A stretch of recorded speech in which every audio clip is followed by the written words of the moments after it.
Je regrette que notamment tout s'appuie sur finalement le pass sanitaire qui sera extrêmement difficile à mettre en œuvre. Aujourd'hui il existe ce pass sanitaire, j'en ai un, même un pass sanitaire européen, je l'utilise autant que de besoin, mais l'utiliser systématiquement avec un contrôle par des personnes qui ne seront pas habilitées, je crois qu'on va beaucoup trop loin et que ça va créer des incidents, je vous assure, des incidents entre clients d'un restaurant et un restaurateur qui n'aura pas peut-être fait son travail. Ce n'est pas au restaurateur, par exemple, d'aller contrôler ses clients sur ce type de documents. C'est une défaillance de l'État et l'État fait porter cette défaillance sur des milliers, des dizaines de milliers de Français qui ne sont pas habilités. D'accord. Les sénateurs et les députés socialistes proposent une vaccination obligatoire pour tout le monde. Est-ce que vous pouvez nous expliquer le sens de cette proposition ? Le sens de cette proposition de vaccination obligatoire, pour la rendre universelle, finalement, est très simple. Aujourd'hui, quel est le problème ? Nous avons des millions de Français qui ne sont pas vaccinés. Je pense par exemple aux jeunes de 12 à 17 ans. Il n'y a qu'un jeune sur 4 aujourd'hui qui est vacciné. Ou à la catégorie d'âge de 18-40 ans, un homme ou une femme sur 2 de cette catégorie d'âge vaccinée.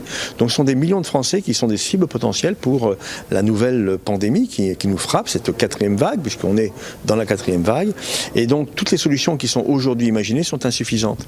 La seule solution finalement, efficace, simple, compréhensible par tout le monde, qui transforme une liberté individuelle en outil de sécurité collective, eh bien c'est l'obligation vaccinale dès le 1er octobre pour tous les Français, toutes les Françaises âgées de 12 à 99 ans. Ce sera une solidarité collective qui s'instaurera, ça simplifiera tout, on n'aura plus besoin de contrôle inopiné du pass sanitaire dont je répète pour moi le caractère très inapplicable.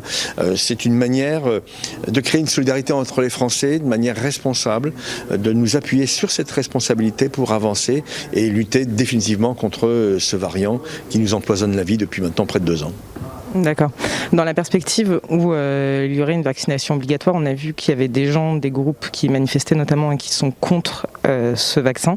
Qu'est-ce qui se passerait avec ces personnes-là ? Ces groupes, parfois violents, d'extrême droite ou d'autres, sont des groupes qui, quoi qu'il arrive, existent tant que le vaccin n'est pas devenu obligatoire. On l'a vu sur d'autres phénomènes de vaccination.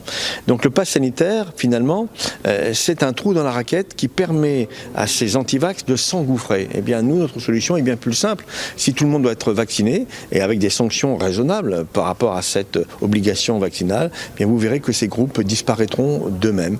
Donc c'est la faiblesse finalement de la réponse gouvernementale qui favorise l'émergence de ces groupes aujourd'hui.